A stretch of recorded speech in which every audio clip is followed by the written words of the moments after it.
मुक्तिको प्रसाद शालिग्राम बोक्ने कालिनी यतै छ। पहिलो झुल्का ठोक्किने घामको हिमचुली सेतै छ। गण्डकी अनि कालीको तीरमा उठेको सभ्यता, प्रकृति अनि संस्कृति उस्तै उदाउँदो भव्यता। स्वर्गको टुक्रा झरेको कतै त्यो भए यही होला। योभन्दा पुण्य मुक्तिधाम अर्को लाग्दैन कहीँ होला।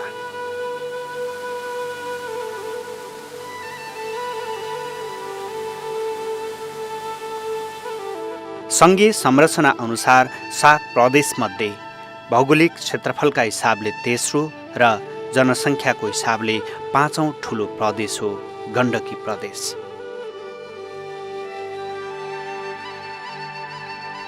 $21,838 वर्ग किलोमिटर क्षेत्रफलमा फैलिएको यो प्रदेश धौलागिरी अञ्चलका 4 जिल्ला, गण्डकी अञ्चलका 6 जिल्ला र लुम्बिनी अञ्चलको नवलपुर गरी 11 जिल्ला मिलेर बनेको छ।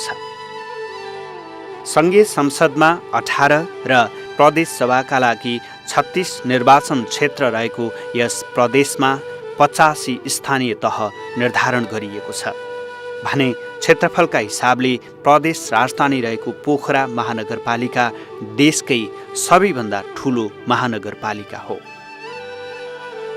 चीनको स्वशासित क्षेत्र तिब्बतदेखि भारतको बिहारसम्म फैलिएको यो प्रदेश भौगोलिक तथा सामरिक दृष्टिकोणले समेत महत्त्वपूर्ण छ। देशभरका 125 मध्ये 93 जातिको बसोबास रहेको तथा 50 किसिमका मातृभाषा बोलिने गण्डकी प्रदेश साँच्चीकै सयौं थुङ्गाको एउटै फुलबारी हो। सभ्यता र संस्कृतिको इन्द्रेणी हो। मनमोहक हिम श्रृङ्खला, ताल तलैया, झरना, नदीनाला तथा प्राकृतिक गुफा यहाँका पर्यटकीय आकर्षणका केन्द्र हुन्। एकदमै आफैमा यो त यति सुन्दर छ।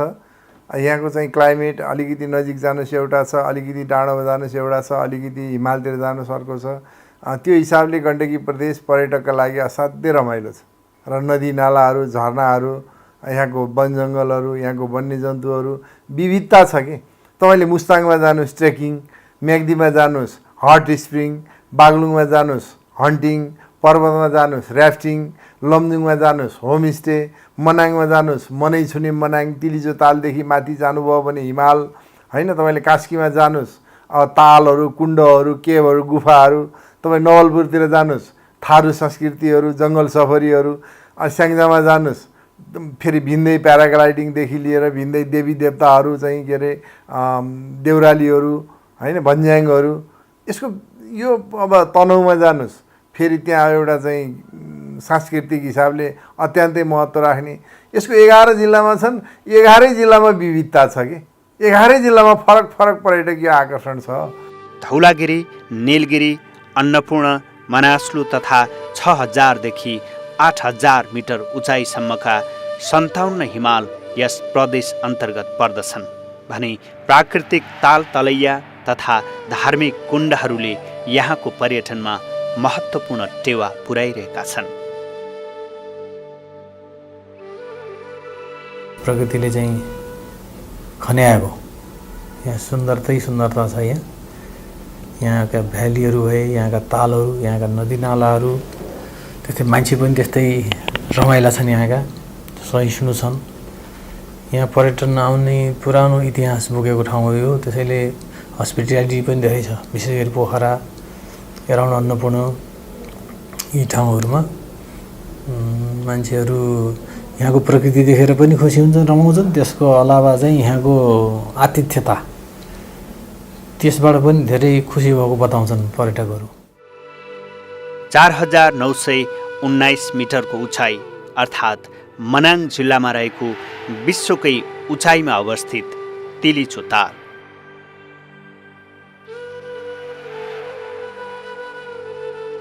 तीन 3.9 किलोमिटर लम्बाइ र 1.6 किलोमिटर चौडाइमा निलो मसी पोखिए झैँ फैलिएको तिलिचो ताल पुग्दा जो कोही पनि मन्त्रमुग्ध हुन्छन्। प्रकृतिको पोल्टामा आफैले आफैलाई बिर्सिएर हराए जस्तै स्वर्गीय आनन्दको अपूर्व अनुभूति हुन्छ यहाँ पुग्दा। तिलिचो ताल घुम्न असोजदेखि मङ्सिर र चैतदेखि जेठसम्मको मौसम अनुकूल मानिन्छ। मुस्ताङमा रहेको दामोदर कुण्ड। प्रकृति र संस्कृतिको दोभान मानिने दामोदर कुण्ड हिन्दू धर्मावलम्बीका लागि प्रसिद्ध धार्मिक स्थल समेत हो। काली गण्डकीको 3 प्रमुख शिरमध्ये एक मानिने हुनाले पनि दामोदर कुण्ड विश्वभर रहेका हिन्दूहरूका लागि एकपटक पुग्नै पर्ने पवित्र धाम हो। रामसारमा सूचीकृत फेवाताल प्राकृतिक छटाको सुगन्ध हो। माछापुच्छ्रे, अन्नपूर्ण लगायत हिम श्रृङ्खलामा ठोकिएको घामको पहिलो झुल्का फेवातालले ऐनामा देखाएपछि पोखरा बल्ल बिउजिन्छ। तालैभरि डुङ्गामा तैरिएका पर्यटक अनि उनीहरूकै आतिथ्यमा मग्न पोखरा रात परेको बिर्सिन्छ र जागा बस्न पनि तयार भइरहन्छ। तालको बिचैमा रहेको बाराही मन्दिर श्रद्धाले समर्पित हुनेहरूका लागि मात्रै होइन, प्रकृतिसँग लुकामारी गर्नेहरूका लागि पनि सुन्दर गन्तव्य हो। महानगर अन्तर्गत लेखनाथमा रहेको बेगनास ताल डुङ्गा सैर र समुद्री आनन्द लिनेहरूका लागि अर्को अनुपम ताल हो। पोखरा पुग्नेहरू बेगनास पुगेनन् भने हुन्छ उनीहरू पोखरै पुगेनन्। 2.25 वर्ग किलोमिटर क्षेत्रफलमा फैलिएको बेगनास तथा विश्व रामसार सूचीमा परेको रूपातालको सौन्दर्यले यहाँ पुग्नेहरूलाई फेरि फर्किन करै लाग्छ। प्राकृतिक सुन्दरताले भरिपूर्ण 15 वर्ग किलोमिटर क्षेत्रफलमा फैलिएको रूपाताल अतिक्रमणबाट जोगाउन जरुरी छ। तालैतालको सहर पोखरामा रामसार सूचीमा सूचीकृत खास्टे, दिपाङ्ग, मैदी जस्ता मनमोहक तालहरू अवस्थित छन्। यही सेरोफेरोमा रहेका 9वटा ताल पोखराका गहना हुन्। मादी गाउँपालिकामा रहेको कपुचे ताल संसारकै सबैभन्दा होचो उचाइमा रहेको हिमतालको रूपमा पनि परिचित छ। यसबाहेक लमजुङमा रहेको इलम पोखरी, बाह्र पोखरी, मेमे पोखरी, स्याङ्जा, कास्की र पर्वतको सिमानामा रहेको पञ्चासे ताल, म्याग्दीमा रहेको तातोपानी कुण्ड तथा बागलुङमा रहेको गाजादह तथा रुद्रताल गण्डकी प्रदेशका पर्यटकीय गन्तव्यका रूपमा परिचित छन्। गण्डकी प्रदेशमा के मात्रै छैन, सबै कुराले भरपूर छ। झरना तथा छाँगा छहराहरूले इन्द्रेणी बनाइरहेका देखिन्छन् कैयन स्थानमा। म्याग्दीमा रहेको रूपसे झरना विश्व प्रसिद्ध झरना हो भने लमजुङको स्यागे झरना, बागलुङमा रहेको गाईघाट छहरा तथा कास्कीमा रहेको पातले छाँगो प्रकृतिका अनुपम देन हुन्। विभिन्न ठाउँमा रहेका प्राकृतिक गुफा र त्यसभित्र देखिने धार्मिक मान्यताका मूर्ति तथा चित्रहरूले गुफाहरूमा पर्यटकको आकर्षण बढ्दो छ। गोर्खाको गोरखनाथ गुफा, तनहुँको व्यास गुफा, कास्कीको गुप्तेश्वर महादेव गुफा, महेन्द्र गुफा नेपालकै प्रख्यात गुफाहरू हुन्। यस्तै पर्वतमा रहेको अल्पेश्वर गुफा, गुप्तेश्वर गुफा, पार्वती गुफा, लालेश्वर गुफा समेत थप पर्यटकीय गन्तव्य स्थल हुन्। नेपालको एकमात्र ढोरपाटन शिकार आरक्ष गण्डकी प्रदेशको गौरवको विषय हो। विश्वका विभिन्न मुलुकबाट निकै महँगो शुल्क तिरेर आउने पर्यटककै कारण यो आरक्ष विश्वविख्यात छ। त्यस्तै चितवन राष्ट्रिय निकुञ्जको मध्यवर्ती क्षेत्रले समेत यस प्रदेशको पर्यटन विकासमा टेवा पुर्याएको छ। पर्वतको डहरे देउराली, चिसापानी र हम्पाल एवं बागलुङमा अवस्थित घुम्टेको लेक तथा शिवपुरी क्षेत्र मनमोहक दृश्यका लागि मात्र नभई अमूल्य जडीबुटीको भण्डार समेत मानिन्छ। प्राकृतिक स्रोत र सम्पदाले समृद्ध यस प्रदेशमा काली गण्डकी, सेती गण्डकी, मर्स्याङ्दी, बुढी गण्डकी लगायतका नदीहरू अपार जलभण्डारका स्रोत हुन्। यी नदीहरूमा जलविहारको भरपूर मनोरञ्जन लिन सकिन्छ भने जलविद्युत उत्पादन मार्फत मुलुककै विकासका लागि विकासको नयाँ अध्याय आरम्भ गर्न सकिन्छ। जसरी प्राकृतिक सौन्दर्यको अनुपम आनन्द लिन पर्यटक गण्डकी प्रदेशका विभिन्न स्थानमा पुग्छन्, त्यसै गरी धार्मिक पर्यटनका लागि पनि यो प्रदेश महत्त्वपूर्ण मानिन्छ। ऋषि महर्षि तथा देवदेवीको तपोभूमि यो क्षेत्र धार्मिक आस्थाको पवित्र धाम पनि हो। 3710 मिटर उचाइमा अवस्थित हिन्दू र बौद्ध धर्मावलम्बीको पवित्र तीर्थस्थल मुक्तिनाथ नेपालका 4 धाम मध्येको एक मानिन्छ। सोही धामको प्रसाद स्वरूप शालिग्राम बोकेर बहने कालीगण्डकीको शिरदेखि गङ्गासागरसम्मको तटवर्ती क्षेत्र आफैमा पावन क्षेत्र मानिन्छ। त्यसै गरी मुस्ताङको कागबेनी, म्याग्दीको गलेश्वर, बागलुङको कालिका भगवती, भैरवस्थान तथा विश्वकै सबैभन्दा ठुलो शालिग्राम मानिने पर्वतको सेतीबेणी शिला यहाँका प्रमुख धार्मिक स्थल हुन्। मनोकामना पुरा हुने जनविश्वाससँगै दैनिक हजारौं श्रद्धालु पुग्ने गोर्खाको मनोकामना मन्दिर प्रदेशकै प्रख्यात शक्तिपीठको रूपमा लिने गरिन्छ। सयौं ऋषिमुनिको तपोभूमि तनहुँको देवघाट क्षेत्र यहाँको अर्को महत्त्वपूर्ण तीर्थस्थल हो। नवलपुरको त्रिवेणी धाम, मौलाकालीका मन्दिर, तनहुँको ढोरबाराही तथा कास्कीको विन्ध्यवासिनी लगायतका शक्तिपीठमा नेपालबाट मात्र नभई छिमेकी भारतबाट समेत श्रद्धालुको भिड लाग्ने गर्दछ। यस्तै अर्को महत्त्वपूर्ण पर्यटकीय गन्तव्य हो कास्कीमा अवस्थित विश्व शान्ति स्तूपा। यस स्थानबाट पोखरा र आसपास क्षेत्रको सुन्दर दृश्यावलोकन गर्न सकिन्छ।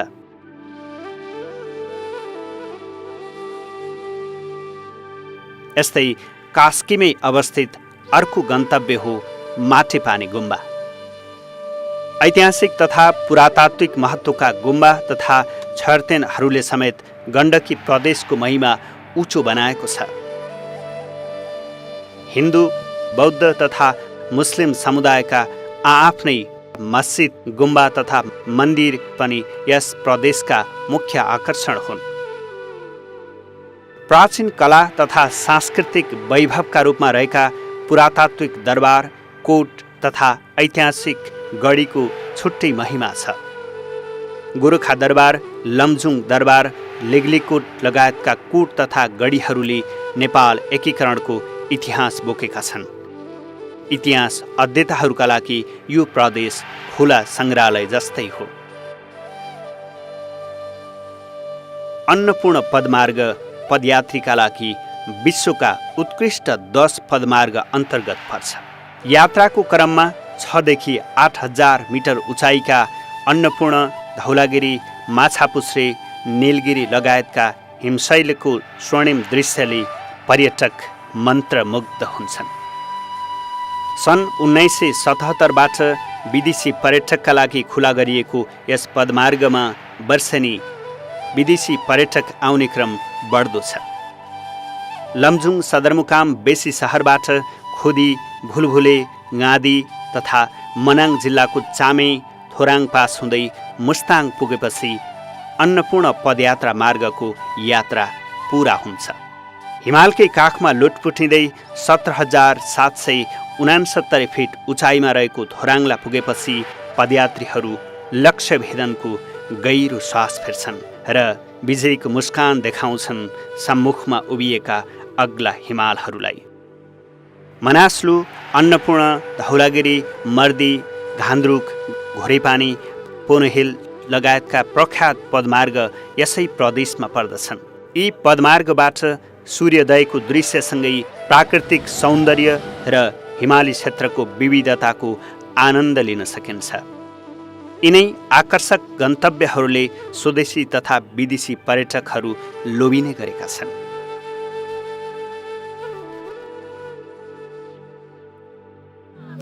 मौलिक संस्कृति, लोक परम्परा तथा न्यानो अतिथि सत्कारका लागि गोर्खाको बारपाक, लमजुङको घलेगाउँ, भुजुङ, घनपोखरा र काउलेपानी प्रसिद्ध छन्। स्याङ्जाको सिरुबारी, कास्कीको घान्द्रुक, सिक्लिस र धम्पुस, नवलपुरको अमलटारी गण्डकी प्रदेशका प्रमुख पर्यटकीय ग्रामीण क्षेत्र हुन्। यी सुन्दर पर्यटकीय गाउँहरूले आफ्नै विशेषता बोकेका छन्। गुरुङ, मगर, तामाङ तथा थारू समुदायको बाहुल्य रहेका बस्तीमा सञ्चालित होमस्टे पर्यटक आकर्षणका लागि मात्र नभई यहाँको जीवनशैली, सभ्यता र मौलिक परम्पराको सजीव चित्र पनि हो।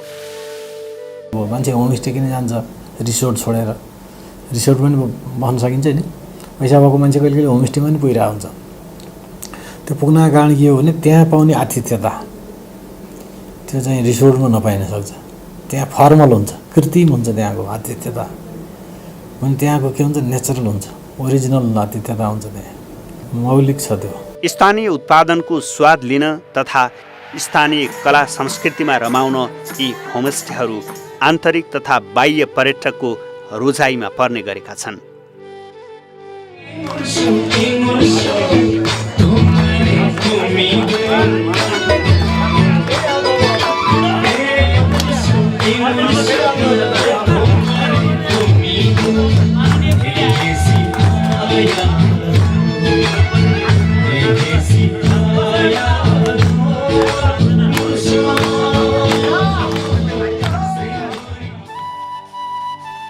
यसले एकातिर होमस्टे वरपर भएका प्राकृतिक सम्पदाको संरक्षण भएको छ भने अर्कोतिर स्थानीय कला संस्कृतिको समेत जगेर्ना भएको छ।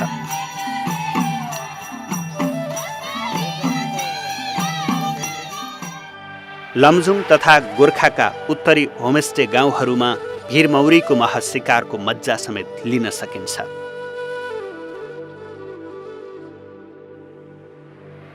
होमस्टेले गर्दा गाउँमा रोजगारीको अवसर समेत सिर्जना भएको छ। देशका अन्य ठाउँमा वैदेशिक रोजगारीका कारण गाउँ रित्तिँदै जाँदा यहाँका पर्यटकीय गाउँ स्वरोजगार मार्फत आत्मनिर्भरताको यात्रामा छन्। स्थानीय तहमा संस्कृतिहरूको लोप हुन लाग्थ्यो। त्यो हाम्रो युवाहरू विदेश पलायन भएका थिए र आज फेरि गाउँमा चाहिँ अलिअलि चाहिँ गाउँहरू पन्पिन लागेका छन्।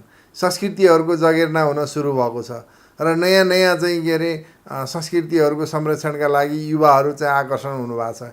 केही प्रयासहरू भएका छन्। जैविक विविधता तथा प्रदेशकै प्रमुख पर्यटकीय गन्तव्यका रूपमा रहेका हिमालपारीका मनाङ र मुस्ताङ व्यावसायिक स्याउ उत्पादनका हिसाबले अत्यन्तै उर्वर मानिन्छन्। फरक भौगोलिक परिवेश, अनौठा कलाकृति भएका पहाडहरू, उहिलेदेखि अस्तित्वमा रहेको राजसंस्था तथा त्यससँग सम्बन्धित विभिन्न ऐतिहासिक तथा पुरातात्विक महत्त्वका सम्पदा यहाँको सभ्यताको जग पनि हो। झुप्प परेको सुन्दर बस्ती र फरक जीवनशैलीले मुस्ताङको सौन्दर्यमा अझ बढी निखारता थपेको छ। अझ मार्फा, जोमसोम, कागबेनी, मुक्तिनाथ तथा लोमान्थाङ जस्ता विशेष पर्यटकीय आकर्षणले जो कोहीलाई मोहित तुल्याउँछ। पर्वतको कुस्मादेखि बागलुङको बलेवा जोड्ने नेपालकै सबैभन्दा अग्लो तथा लामो झोलुङ्गे पुल अवलोकन गर्न पुग्ने पर्यटकको सङ्ख्यामा वर्षेनी बढोत्तरी भइरहेको छ। पंक्षी जस्तै स्वच्छन्द उडान भरिरहेका देखिने प्याराग्लाइडिङले पोखराको आकाश जति बेला पनि रोमाञ्चित देखिन्छ। साहसिक उडान मानिने प्याराग्लाइडिङको विश्वकप आयोजना भएपछि पोखरा र प्याराग्लाइडिङको प्रख्याति विश्वभर फैलिएको छ। कास्कीको सराङकुटबाट जिप फ्लायर, बन्जी जम्पको समेत मज्जा लिन सकिन्छ। अल्ट्रालाइटको उडानबाट पोखरा आसपासका हिम श्रृङ्खलाको नजिकबाट अवलोकन गर्न सकिन्छ।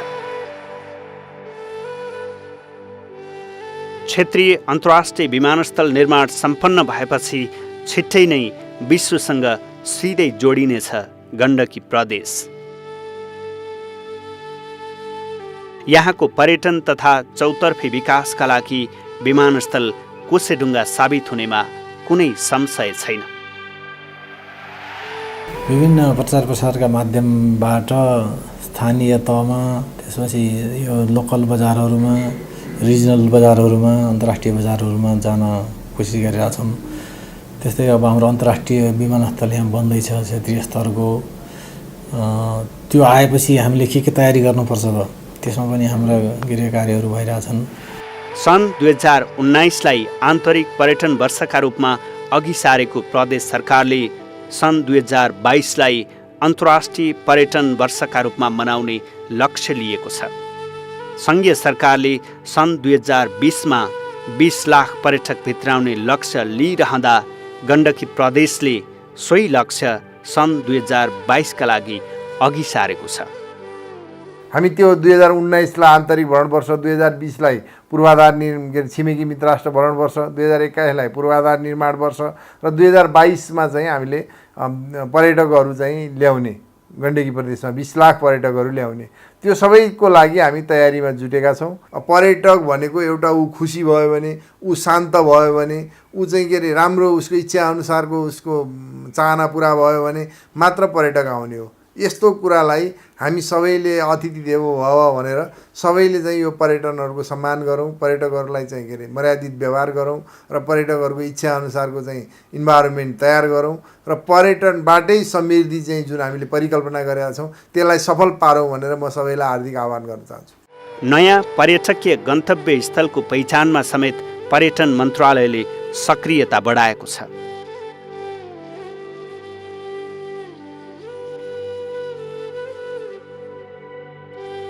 गण्डकी प्रदेशमा भएका हरेक पर्यटकीय स्थल जीवनमा एकपटक पुग्नै पर्ने खालका छन्। प्रदेशभर नै सुविधा सम्पन्न होटलहरू छन्। ऐतिहासिक तथा पर्यटकीय क्षेत्रका साथै सांस्कृतिक रूपमा समेत समृद्ध गण्डकी प्रदेश पूर्वाधार तथा भौतिक विकासमा केन्द्रित छ।